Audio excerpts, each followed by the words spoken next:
중고생이 꼭 읽어야 할 한국 단편소설. 시대별 주요 작품 소개. 1920년대 3.1운동 이후 일제 유화적인 문화 정책에 힘입어 문학 창작 활동이 활발해지면서 한국 문학은 큰 전환점을 맞는다. 이 시기의 작품들은 주로 일제 강점기의 암울한 현실을 배경으로 한다. 1920년대 초반에는 감상적이고 퇴폐적인 낭만주의 소설이 유행했고, 후반기에는 러시아 혁명의 영향으로 신경향파 문학이 주류를 이룬다. 대표적인 작가와 작품으로는 김동인의 배따라기, 감자, 현진건의 술 권하는 사회, 운수 좋은 날, 비사감과 러브레터, 빈처, 할머니의 죽음, 고향, 염상섭의 표본실의 청개구리, 만세전, 나도향의 벙어리 삼룡이, 물레방아, 뽕, 전영택의 화수분, 최서혜의 탈출기, 홍염, 배따라기, 김동인. 유토피아를 꿈꾸는 나는 배따라기를 부르는 그를 만나 사연을 듣는다. 그는 쥐를 잡다 온 매무새가 흐트러진 동생과 아내의 관계를 오해한다. 결국 아내는 죽고 동생은 유랑에 나선다. 액자 소설의 형태를 갖춤으로써 한국 현대 소설사에서 단편 소설의 미학을 본격적으로 보여준 작품이다. 좋은 일기이다. 좋은 일기라도 하늘에 구름 한 점 없는 우리 사람으로서는 감히 접근 못할 위험을 가지고 높이서 우리 조그만 사람을 비웃는 듯이 내려다보는 그런 교만한 하늘은 아니고, 가장 우리 사람의 이해자인 듯이 낮추 몽글몽글 엉기는 분홍빛 구름으로서 우리와 서로 손목을 잡자는 그런 하늘이다. 사랑의 하늘이다. 나는 잠시도 멎지 않고 푸른 물을 황해로 부어내리는 대동강을 향한 모란봉 기슭 새파랗게 돋아나는 풀 위에 뒹굴고 있었다. 이날은 3월 3일 대동강의 첫 뱃놀이하는 날이다. 까맣게 내려다 보이는 물 위에는 결결이 반짝이는 물결을 푸른 놀이배들이 타고 넘으며, 거기서는 봄 향기에 취한 형형색색의 선율이 우단보다도 부드러운 봄 공기를 흔들면서 날아온다. 그러고 거기서 기생들의 노래와 함께 날아오는 조선 아악은 느리게, 길게, 유창하게, 부드럽게, 그러고 또 애처롭게 모든 봄의 정다움과 끝까지 좋아하지 않고는 안 두겠다는 듯이 대동강에 흐르는 시커먼 봄물, 청류벽에 돋아나는 푸르른 풀얼음, 심지어 사람의 가슴 속에 봄에 뛰노는 불붙는 핏줄기까지라도 습기 많은 봄 공기를 다리놓고 떨리지 않고는 두지 않는다. 봄이다. 봄이 왔다.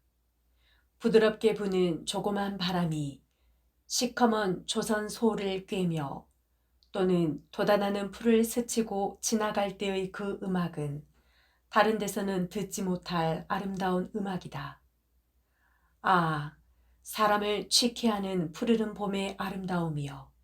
15살부터의 동경 생활에 마음껏 이런 봄을 보지 못하였던 나는 늘 이것을 보는 사람보다 곱 이상의 감명을 여기서 받지 않을 수 없다. 평양성 내에는 겨우 툭툭 터진 땅을 헤치며 파릇파릇 돋아나는 나무새기와 돋아나려는 버들의 어음으로 봄이 온 줄 알 뿐 아직 완전히 봄이 안 이르렀지만, 이 모란봉 일대와 대동강을 넘어 보이는 가나안 옥토를 연상시키는 장림에는 마음껏 봄의 정다움이 이르렀다. 그러고 또 꽤 자란 밀보리들로 새파랗게 장식한 장님의 그 푸른빛, 만족한 웃음을 띠고 그 벌에 서서 내다보는 농부의 모양은 보지 않아도 생각할 수가 있다. 구름은 자꾸 하늘을 날아다니는 모양이다. 그 밀 위에 비치었던 구름의 그림자는 그 구름과 함께 저편으로 물러가며 거기는 세계를 아까 만들어 놓은 것 같은 새로운 녹빛이 퍼져나간다. 바람이나 조금 부는 때는 그 잘 자란 밀들은 물결같이 누웠다 일어났다 일록일청으로 춤을 춘다. 그리고 봄의 한가함을 찬송하는 솔개들은 높은 하늘에서 동그라미를 그리면서 더욱더 아름다운 봄의 향기로운 정취를 더한다. 따스한 봄 정의 솟아나리다. 따스한 봄 정의 솟아나리다. 나는 두어 번 소리나게 읊은 뒤에 담배를 붙여 물었다. 담뱃내는 무럭무럭 하늘로 올라간다. 하늘에도 봄이 왔다. 하늘은 낮았다. 모란봉 꼭대기에 올라가면 넉넉히 만질 수가 있으리만큼 하늘은 낮다. 그리고 그 낮은 하늘보다는 오히려 더 높이 있는 듯한 분홍빛 구름은 뭉글뭉글 엉기면서 이리저리 날아다닌다. 나는 이러한 아름다운 봄 경치에 이렇게 마음껏 봄의 속삭임을 들을 때는 언제든 유토피아를 아니 생각할 수 없다. 우리가 시시각각으로 애를 쓰며 수고하는 것은 그 목적은 무엇인가? 역시 유토피아 건설에 있지 않을까? 유토피아를 생각할 때는 언제든 그 위대한 인격의 소유자며 사람의 위대함을 끝까지 즐긴 진나라 시왕을 생각지 않을 수 없다. 우리가 어찌하면 죽지를 아니할까 하여 소년 300을 배에 태워 불사약을 구하러 떠나보내며 예술의 사치를 다하여 아방궁을 짓고 매일 신하 몇천 명과 잔치로서 즐기며 이리하여 여기 한 유토피아를 세우려던 시황은 몇만의 역사가가 어떻다고 욕을 하든 그는 참말로 인생의 향락자이며 역사 이후에 제일 큰 위인이라고 할 수가 있다. 그만한 순전한 용기 있는 사람이 있고야 우리 인류의 역사는 끝이 날지라도 한 사람을 가졌었다고 할 수 있다. 큰 사람이었었다. 하면서 나는 머리를 흔들었다. 이때다.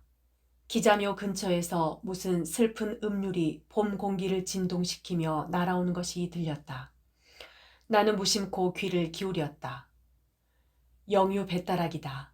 그것도 웬만한 광대나 기생은 발꿈치에도 미치지 못하리만큼 그만큼 그 배따라기의 주인은 잘 부르는 사람이었다.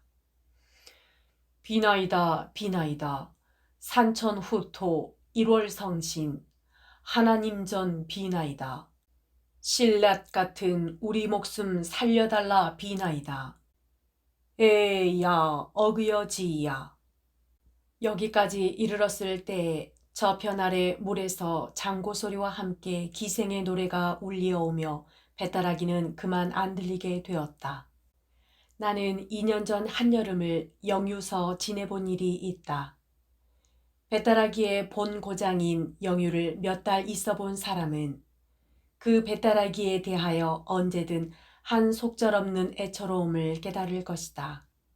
영유, 이름은 모르지만 X산에 올라가서 내다보면 앞은 망망한 황해이니 그곳 저녁때의 경치는 한 번 본 사람은 영구히 잊을 수가 없으리라.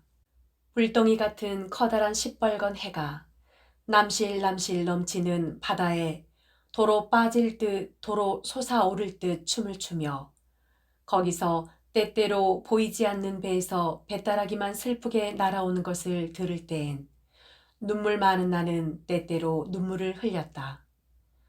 이로 보아서 어떤 원의 아내가 자기의 모든 영화를 낡은 신같이 내어던지고 뱃사람과 정처 없는 물길을 떠났다 함도 믿지 못할 말이랄 수가 없다.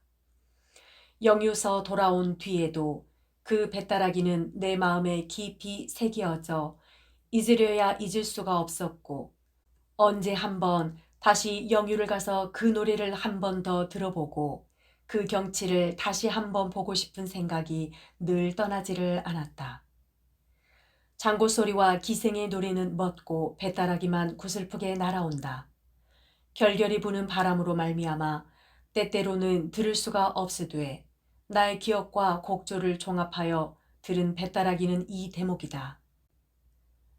강변에 나왔다가 나를 보더니만 혼비 백산하여 꿈인지 생사인지 와르륵 달려들어 섬섬옥수로 붙여잡고 호천망극하는 말이 하늘로서 떨어지며 땅으로서 솟아났다.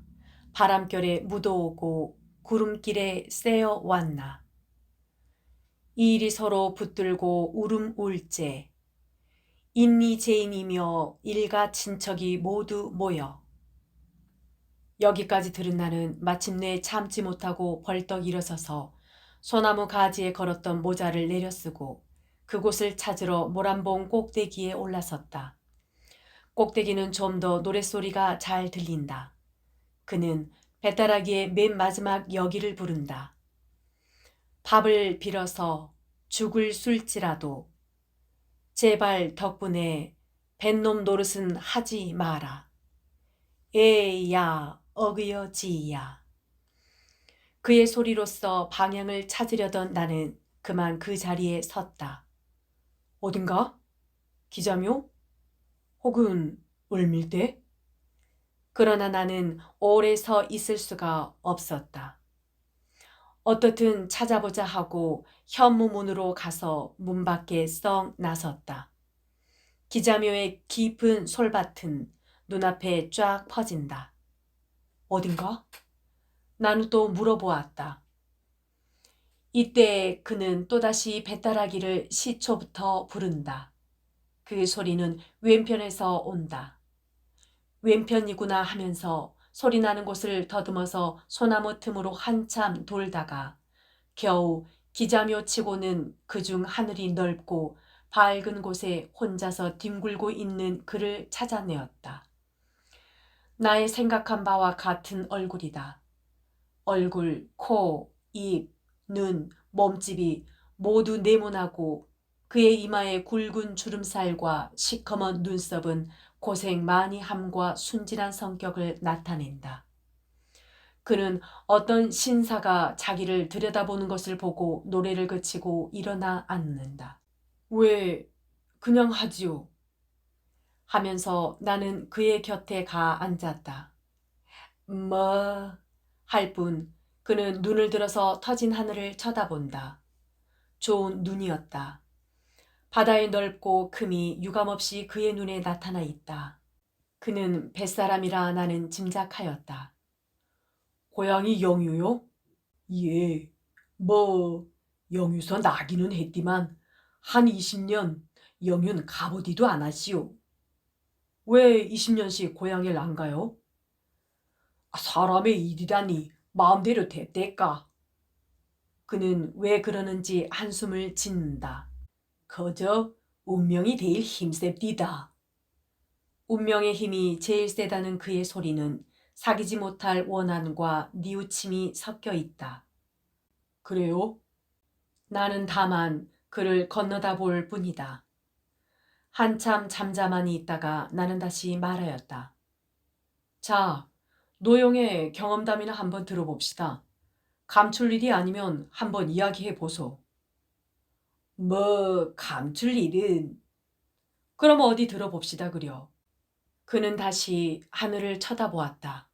그러나 좀 있다가 하디요 하면서 내가 담배를 붙이는 것을 보고 자기도 담배를 붙여 물고 이야기를 꺼낸다. 19년 전 8월 10하룻날 일인데요. 하면서 그가 이야기한 바는 대략 이와 같은 것이다. 그의 살던 마을은 영유 골서 한 20리 떠나 있는 바다를 향한 조그만 어촌이다. 그의 살던 조그만 30집쯤 되는 마을에서 그는 꽤 유명한 사람이었다. 그의 부모는 모두 13세 낳았을 때 돌아갔고 남은 사람이라고는 곁집에 딴살림하는 그의 9 부처와 그 자기 부처뿐이었다. 그들 형제가 그 마을에서 제일 부자이고 또 제일 고기잡이를 잘하였으며 그중 글이 있었고 배따라기도 그 마을에서 빼나게 잘 불렀다. 말하자면 그 형제가 그 동네의 대표적 사람이었다. 8월 보름은 추석 명절이다. 8월 열 하룻날 그는 명절에 쓸 장도 볼 겸 그의 아내가 늘 부러워하는 거울도 하나 사올 겸 장으로 향하였다. 당손네 집에 있는 것보다 큰 것이요. 잊지 말고요. 그의 아내는 길까지 따라 나오면서 잊지 않도록 부탁하였다. 아니죠. 하면서 그는 떠오르는 새빨간 햇빛을 앞으로 받으면서 자기 마을을 나섰다. 이렇게 말하기는 우습지만 그는 아내를 고아했다. 그의 아내는 촌에는 드물도록 연연하고도 예쁘게 생겼다. 그는 나에게 이렇게 말하였다. 성내 대축골을 가두 그만한 거 쉽디 않겠시오. 그러니까 촌에서는 그리고 그 당시에는 남에게 우습게 보이도록 그 내외의 새는 좋았다. 늙은이들은 계집에게 혹하지 말라고 흔히 그에게 권고하였다. 부처의 새는 좋았지만 아니 오히려 좋음으로 그는 아내에게 셈을 많이 하였다. 그러고 그의 아내는 시기를 받을 일을 많이 하였다. 품행이 나쁘다는 것이 아니라 그의 아내는 대단히 천진스럽고 쾌활한 성질로서 아무에게나 말 잘하고 애교를 잘 부렸다. 그 동네에서는 무슨 명절이나 되면 집이 그중 정결함을 핑계 삼아 젊은이들은 모두 그의 집에 모이고 하였다. 그 젊은이들은 모두 그의 아내에게 아즈만이라 부르고 그의 아내는 아즈바니 아즈바니 하며 그들과 짓거리고 즐기며 그 웃기 잘하는 입에는 늘 웃음을 흘리고 있었다. 그럴 때마다 그는 한편 구석에서 눈만 힐근거리며 있다가 젊은이들이 돌아간 뒤에는 불문곡직하고 아내에게 덤벼들어 발길로 차고 때리며 이전에 사다 주었던 것을 모두 걷어올린다. 싸움을 할 때에는 언제든 곁집에 있는 아우 부처가 말리러 오며 그렇게 되면 언제든 그는 아우 부처까지 때려주었다. 그가 아우에게 그렇게 구는 데는 이유가 있었다. 그의 아우는 시골 사람에게는 쉽지 않도록 늠름한 위엄이 있었고 맨날 바닷바람을 쏘였지만 얼굴이 희었다. 이것뿐으로도 시기가 된다 하면 되지만 특별히 아내가 그의 아우에게 친절히 하는 데는 그는 속이 끓어 못 견디었다. 그가 영유를 떠나기 반년 전쯤, 다시 말하자면 그가 거울을 사러 장에 갈 때부터 반년 전쯤 그의 생일날이었다. 그의 집에서는 음식을 차려서 잘 먹었는데 그에게는 괴상한 버릇이 있었으니 맛있는 음식은 남겨두었다가 좀 이따 먹고 하는 것이 습관이었다. 그의 아내도 이 버릇은 잘 알 터인데 그의 아우가 점심때쯤 오니까 아까 그가 아껴서 남겨두었던 그 음식을 아우에게 주려 하였다. 그는 눈을 부릅뜨고 못 주리라고 암호하였지만 아내는 그것을 보았는지 못 보았는지 그의 아우에게 주어버렸다. 그는 마음속이 잠옷 편치 못하였다. 트집만 있으면 인연을 하고 그는 마음먹었다. 그의 아내는 시아오에게 상을 준 뒤에 물러오다가 그만 그의 발을 조금 밟았다. 인연! 그는 힘껏 발을 들어서 아내를 냅다 찼다. 그의 아내는 상 위에 거꾸러졌다가 일어난다. 인연, 사나이 발을 짓밟는 년이 어디 있어? 거 좀 밟아서 발이 부러졌을까? 아내는 낯이 새빨개져서 울음 섞인 소리로 고함친다. 인연 말대답이? 그는 일어서서 아내의 머리채를 휘어잡았다. 형님, 왜 이러십니까? 아우가 일어서면서 그를 붙잡았다. 가만히 있거라 이놈의 자식. 하며 그는 아우를 밀친 뒤에 아내를 되는 대로 내리찌었다. 죽일년, 이년, 나가거라! 죽여라, 죽여라. 난 죽어도 이 집에서 못 나가. 못 나가? 못 나가디 않고 네 집이게. 이때다. 그의 마음에는 그 못 나가겠다는 아내의 마음이 푹 들이박혔다. 그 이상 때리기가 싫었다. 오독하니 눈만 흘기고 있다가 그는 망할리언, 그럼 내가 나갈라 하고 그만 문 밖으로 뛰어나와서 형님 어디 갑니까? 하는 아우의 말에는 대답도 안 하고 곁 동네 탁주집으로 뒤도 안 돌아보고 가서 거기 있는 술 파는 계집과 술상 앞에 마주 앉았다. 그날 저녁 얼근이 취한 그는 아내를 위하여 떡을 한 도너치 사가지고 집으로 돌아왔다. 이리하여 또 서너 달은 평화가 이르렀다. 그러나 이 평화가 언제까지든 계속될 수가 없었다. 그의 아우로 말미암아 또 평화는 쪼개져 나갔다. 5월 초승부터 영유 고을 출입이 잦던 그의 아우는 5월 금은께부터는 고을서 며칠씩 묵어오는 일이 많았다. 함께 고을에 첩을 얻어두었다는 소문이 퍼졌다. 이 소문이 있은 뒤 아내는 그의 아우가 고을 들어가는 것을 벌레보다도 더 싫어하고 며칠 묵어나 오는 때면 곧 아우의 집으로 가서 그와談판을 하며 심지어 동서되는 아우의 처에게까지 못 가게 하지 않는다고 싸우는 일이 있었다. 7월 초승께 그의 아우는 고을에 들어가서 열흘쯤 묵어 온 일이 있었다. 이때도 전과 같이 그의 아내는 그의 아우며 제수와 싸우다 못하여 마침내 그에게까지 와서 아우가 그런 못된 데를 다니는 것을 그냥 둔다고 해보자 한다. 그 꼴을 곱게 보지 않았던 그는 첫마디로 고함을 쳤다. 내게 상관이 뭐해가? 듣기 싫다. 못난둥이, 아우가 그런 데를 댕기는 걸 말리디도 못하고. 분김에 이렇게 그의 아내는 고함쳤다. 이는 뭘? 그는 벌떡 일어섰다. 못난둥이! 그 말이 채 끝나기 전에 그의 아내는 악소리와 함께 그 자리에 거꾸러졌다. 이년! 사나이에게 그따위 말벌을 어디서 배웠? 애미네 때리는 건 어디서 배웠노? 못난둥이! 그의 아내는 울음소리로 부르짖었다. 작년 그냥 나갈! 우리 집에 있지 말고 나갈! 그는 내리찌으면서 부르짖었다. 그리고 문을 열고 아내를 밀쳤다. 나가리 아느리! 하고 그의 아내는 울면서 뛰어나갔다. 망할년! 토하는 듯이 중얼거리고 그는 그 자리에 주저앉았다. 그의 아내는 해가 져서 어두워져도 돌아오지 않았다. 일단 내어 쫓기는 하였지만 그는 아내의 돌아옴을 기다리고 있었다. 어두워져서도 그는 불도 안 켜고 성이 나서 우들우들 떨면서 아내의 돌아오기를 기다렸다. 그러나 그의 아내의 참 기쁜 듯이 웃는 소리가 그의 아우의 집에서 밤새도록 울리었다.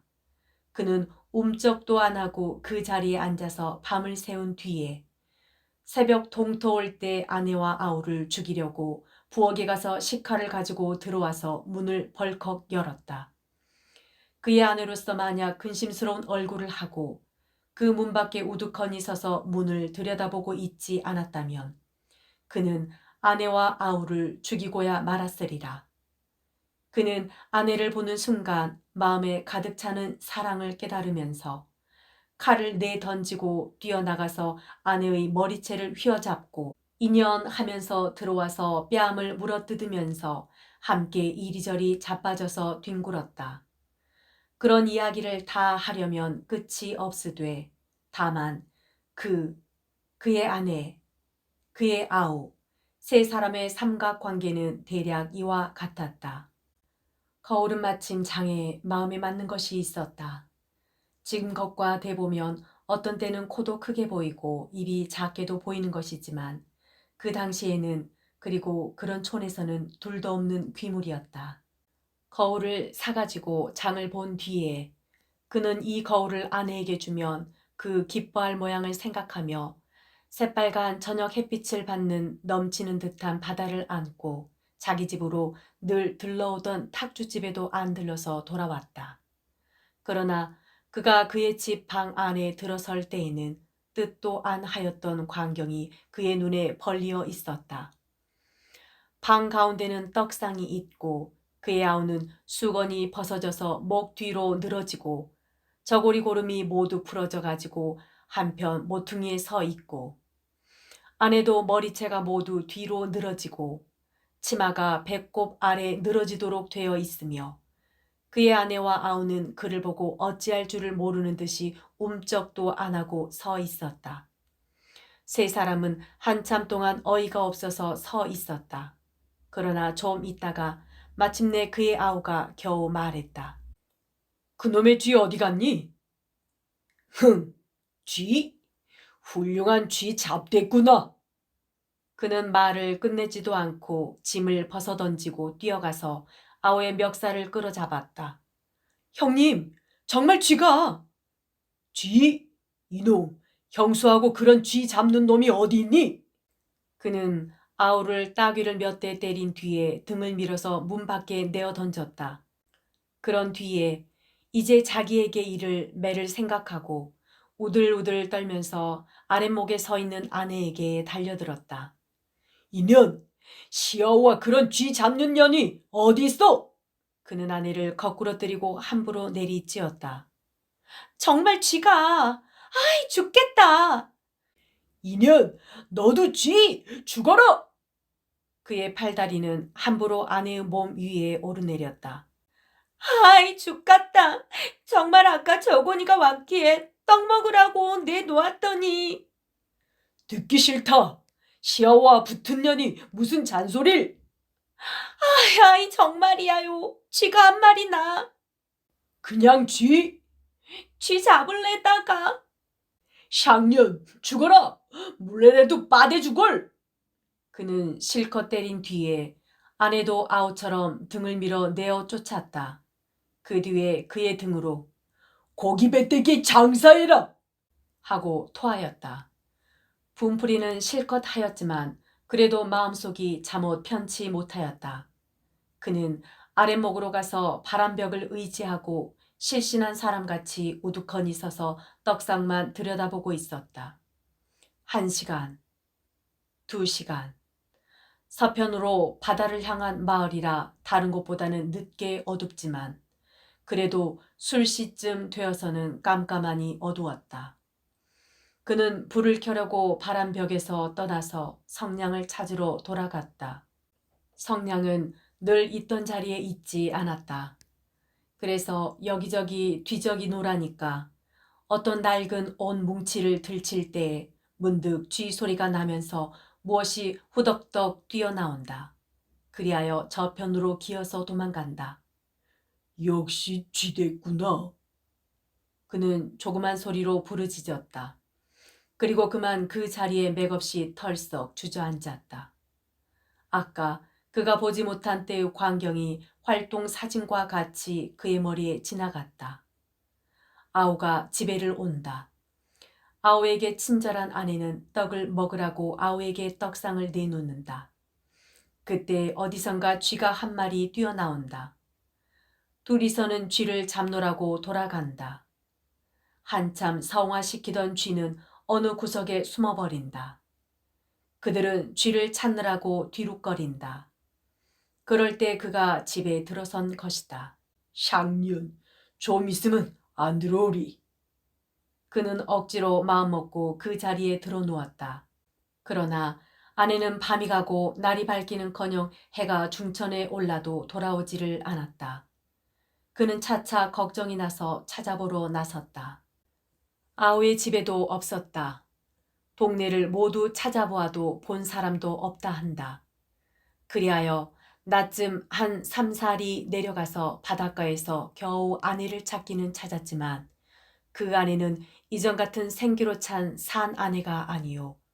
몸은 물에 불어서 곱이나 크게 되고 이전에 늘 웃음을 흘리던 예쁜 입에는 거품을 잔뜩 문 죽은 아내였다. 그는 아내를 업고 집으로 돌아오기까지 정신이 없었다. 이튿날 간단하게 장사를 하였다. 뒤에 따라오는 아우의 얼굴에는 형님, 이게 웬일이오니까 하는 듯한 원망이 있었다. 장사를 지낸 이튿날부터 아우는 그 조그만 마을에서 없어졌다. 하루 이틀은 심상히 지냈지만 닷새 엿새가 지나도 아우는 돌아오지 않았다. 그래서 알아보니까 꼭 그의 아우같이 생긴 사람이 5, 6일 전에 맷산자 보따리를 하여 진 뒤에 시뻘건 저녁해를 등으로 받고 더벅더벅 동쪽으로 가더라 한다. 그리하여 열흘이 지나고 20날이 지났지만 한 번 떠난 그의 아우는 돌아올 길이 없고 혼자 남은 아우의 아내는 매일 한숨으로 세월을 보내게 되었다. 그도 이것을 잠자코 보고 있을 수가 없었다. 그 불행의 모든 죄는 죄다 그에게 있었다. 그도 마침내 뱃사람이 되어 적으나마 아내를 삼킨 바다와 늘 접근하며 가는 곳마다 아우의 소식을 알아보려고 어떤 배를 얻어 타고 물길을 나섰다. 그는 가는 곳마다 아우의 이름과 모습을 말하여 물었으나 아우의 소식은 알 수가 없었다.